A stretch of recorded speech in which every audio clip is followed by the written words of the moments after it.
우리가 흔히 헬조선이다 흑수저다 하며 세상을 탓하곤 하지만 지금 들려드릴 이 남자의 인생 난이도에 비하면 우리의 고민은 너무나 평화로운 투정일지도 모릅니다. 이번 주제는 조선이라는 작은 우물안 개구리 시절 홀로 타임머신을 타고 21세기를 살다간 김대건 신부에 대한 이야기입니다.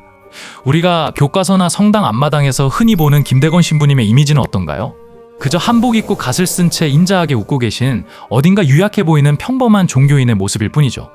하지만 이분의 진짜 스펙과 인생 항로를 하나하나 까보면 이건 종교계를 떠나서 그냥 인간의 육체적 정신적 한계를 뚫어버린 먼치킨 캐릭터 그 자체입니다.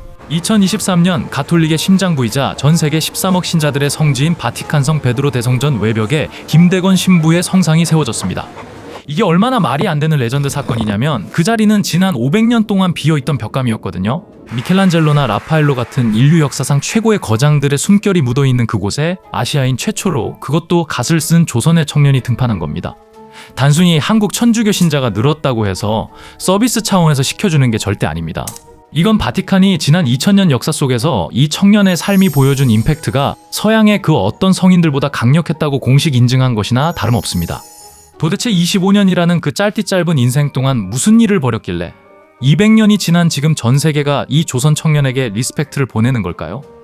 자, 시계를 1836년 조선으로 돌려봅시다. 당시 조선은 쇄국정책 끝판왕 시절이라 외국이랑 말만 섞어도 3대가 멸문지화를 당하는 그야말로 숨막히는 헬파티 상황이었습니다. 그런데 이때 15살짜리 소년 김대건이 유학을 떠납니다. 요즘처럼 비행기 타고 기내식 먹으며 영화 한 편 보고 나면 도착하는 편한 유학이 아니죠. 한양에서 출발해 압록강을 건너고 끝도 없는 중국 대륙을 가로질러 마카오까지 가는 장장 5,000km가 넘는 죽음의 레이스였습니다. 이 거리가 감이 안 오실 텐데 서울에서 부산을 10번 넘게 왕복하는 거리를 오직 2다리로 걸어서 갔다는 얘기입니다. 그것도 편한 트레킹화를 신은 게 아니라 집신을 신고 살을 애는 눈보라가 몰아치는 만주 벌판과 도적대가 들끓는 산길을 뚫고 말이죠. 제대로 된 지도 한 장 없이 오직 별자리와 감에 의존해 걷는 동안 발바닥은 피투성이가 되고 배고픔에 지쳐 나무 껍질을 씹어먹는 날이 부지기수였습니다. 함께 떠났던 동료 최방재는 결국 낯선 땅의 풍토병과 영양실조를 이기지 못하고 도중에 사망하고 맙니다. 친구의 차가운 시신을 낯선 땅에 묻으며 15살 소년의 멘탈이 얼마나 나락으로 떨어졌을지 상상이나 가시나요? 보통 사람이라면 거기서 포기하고 집으로 돌아갔거나 두려움에 떨다 객사했을 겁니다. 하지만 김대건은 이 지옥 같은 행군을 기어이 버텨내고 마카오에 도착합니다. 여기서부터 본격적인 천재의 각성이 시작되는데 마카오에 도착한 김대건은 단순히 성경책 펴놓고 기도만 한 게 아닙니다. 당시 마카오는 아편전쟁의 전초기지로 서양 열강들의 최신식 군함과 상선들이 드나드는 글로벌 정보의 최전선이자 화약고였거든요. 김대건은 그곳에서 생존을 위해 그리고 언젠가 돌아갈 조선의 미래를 위해 스펀지처럼 지식을 빨아들이기 시작합니다. 라틴어와 프랑스어, 중국어는 기본이고 영어와 스페인어, 타갈로그어까지 섭렵해버리는데 이게 단순히 밥 먹었니 수준의 생존 회화가 아닙니다. 서양의 엘리트 신부들과 라틴어로 철학과 신학을 논쟁하고 급변하는 국제정세를 분석할 수 있는 원어민 수준의 고급 언어 능력을 장착한 겁니다. 당시 조선의 콧대 높은 양반들이 우물 안에서 공자왈, 맹자왈하며 탁상공언하고 있을 때 이 청년은 서양의 근대 학문과 항해술, 천문학까지 뇌에 직접 다운로드하고 있었던 거죠. 심지어 프랑스 해군 제독 세실 함장이 그의 비범함을 알아보고 통역관으로 스카우트하려 했을 정도로 그의 언어 능력과 국제 감각은 이미 넘사벽이었습니다. 더 충격적인 건 그의 지리적 감각과 전략적 마인드입니다. 당시 서양 배들이 조선에 들어오고 싶어도 해안선이 너무 복잡하고 암초가 많아서 자칫하면 좌초될까봐 들어오질 못하고 있었거든요. 이때 김대건 신부가 직접 조선 전도라는 지도를 그립니다. 지금 우리가 보는 최첨단 위성 지도랑 비교해도 해안선의 굴곡이 거의 일치할 정도로 소름 끼치게 정확한데 더 놀라운 건 울릉도와 독도를 명확하게 우산이라고 표기해서 조선의 영토임을 전 세계에 박제해버렸다는 겁니다.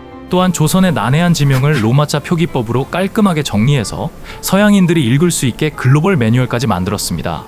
이 지도가 아니었다면 서양 열강들은 독도가 누구 땅인지 알지도 못했을 것이고 훗날 일본이 독도를 자기네 땅이라고 우길 때 우리가 내밀 수 있는 가장 강력하고 결정적인 증거 하나가 사라졌을지도 모릅니다.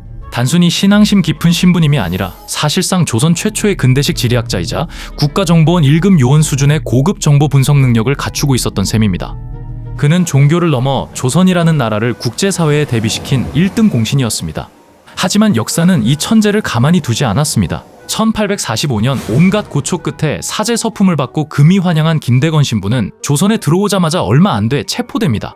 여기서 정말 영화보다 더 영화 같은 작가들이 상상해서 썼다면 개연성 없다고 욕먹을 법한 장면이 연출되는데요. 김대건 신부를 신문하던 조선의 관리들이 그야말로 기절초풍을 합니다. 죄인이라고 무릎 꿇려놨는데 이 사람이 고개를 빳빳이 들고 유창한 말솜씨로 영어를 쓰고 프랑스어를 섞어 쓰면서 세계 지도를 펴놓고 브리핑을 시작하니까요. 지금 세상은 이렇게 돌아가고 있습니다. 서양의 기술은 이러합니다 라며 세계 정세를 읊어주는데 평생 우물 안에 갇혀 살던 관리들이 듣다 보니 이게 너무 신기하고 재미있거든요. 심지어 관리들이 서양 문물에 대해 궁금한 걸 물어보면 막힘없이 대답해주니 나중에는 살벌한 신문장이 아니라 고액과외 수업 같은 묘한 분위기가 되어버린 겁니다. 신문하던 관리들조차 이 사람은 죽이기엔 너무 아깝다. 이런 인재는 국가가 데려다 써야 한다고 입을 모아 조정에 탄원서를 올릴 정도였죠. 당시 조정에서도 김대건의 천재적인 능력이 너무나 탐이 나서 파격적인 제안을 합니다. 천주교만 버린다고 딱 한마디만 해라. 그럼 목숨만 살려주는 게 아니라 벼슬도 내리고 네가 배운 그 엄청난 지식을 마음껏 펼칠 수 있게 해주겠다고 딜을 던집니다.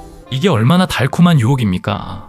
한마디만 눈 딱 감고 하면 목숨 건지는 건 물론이고 역적의 집안에서 일약 스타 관료로 인생이 떡상하는데 말이죠. 솔직히 저 같으면 그 자리에서 바로 개이득을 외치며 넙죽절을 했을지도 모릅니다.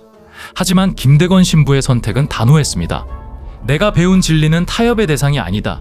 내 신앙은 내 목숨보다 무겁다라며 그 엄청난 제안을 쿨하게 거절합니다. 그의 나이 겨우 25이었습니다. 지금으로 치면 이제 막 대학 졸업하고 사회초년생으로 나가서 맛집 탐방하고 연애하며 인생을 즐길 꽃다운 나이에 자신의 신념 하나를 지키기 위해 기득권이 주는 달콤한 사탕을 걷어차고 스스로 죽음을 선택한 겁니다. 결국 그는 새남터 형장에서 참수형을 당하며 짧은 생을 마감합니다. 당시 처형을 집행하던 망나니조차 김대건 신부의 그 당당하고 평온한 기세에 눌려서 칼을 쥔 손을 벌벌 떨었다는 기록이 있을 정도니 죽음 앞에서도 그의 포스가 얼마나 넘사벽이었는지 짐작이 갑니다. 그의 목이 떨어지는 순간 조선의 하늘에는 짙은 먹구름이 끼고 소나기가 쏟아졌다고 하죠. 그것은 한 시대가 감당하기엔 너무나 거대했던 천재의 죽음을 슬퍼하는 하늘의 눈물이었을지도 모릅니다. 우리가 김대건 신부를 기억해야 하는 이유는 단순히 그가 종교를 위해 순교했기 때문이 아닙니다. 그는 조선이라는 꽉 막힌 시스템 안에서 누구보다 먼저 더 넓은 세상을 받고 그 선진 지식을 자신의 영달이 아닌 조국과 백성을 위해 쓰고 싶어 했던 진정한 선각자였습니다. 그가 감옥에서 남긴 마지막 편지들을 보면 종교적인 내용뿐만 아니라 당시 조선 백성들을 괴롭히던 천연두 예방법이나 서양의 과학기술을 전해주지 못하고 떠나는 것에 대한 안타까움이 절절하게 묻어납니다. 만약 그가 조금 더 오래 살아서 그 천재적인 어학 능력과 국제감각을 조선의 개화와 외교에 쏟을 수 있었다면 우리의 역사는 식민지라는 비극을 겪지 않고 완전히 다른 방향으로 흘러갔을지도 모릅니다. 그는 시대를 너무 앞서 태어난 죄로 비운의 죽음을 맞이했지만 그가 남긴 불씨는 결코 꺼지지 않았습니다. 지금 바티칸성 베드로 대성전 외벽 높은 곳에 서 있는 김대건 성상은 단순히 과거의 인물을 기리는 차가운 돌덩이가 아닙니다. 그것은 200년 전 아무도 가지 않은 길을 홀로 걸어가며 동서양의 문명을 잇고자 했던 한 청년의 뜨거운 열정과 피땀 어린 노력에 대한 전 세계의 리스펙트입니다. 오늘날 우리는 너무나 쉽게 스펙 타령을 하고 환경 탓을 하며 헬조선이라는 말을 입에 달고 살곤 합니다. 하지만 김대건 신부가 살았던 시대에 비하면 지금 우리가 가진 환경은 천국이나 다름없습니다. 그는 스마트폰도 인터넷도 없는 시절에 오직 2발로 국경을 넘었고 목숨을 위협받는 상황에서도 7개 국어를 마스터하며 스스로 글로벌 인재가 되었습니다. 그를 움직인 건 누가 시켜서가 아니라 바로 자기 안에 있는 확고한 믿음과 더 나은 세상을 만들겠다는 꿈이었습니다.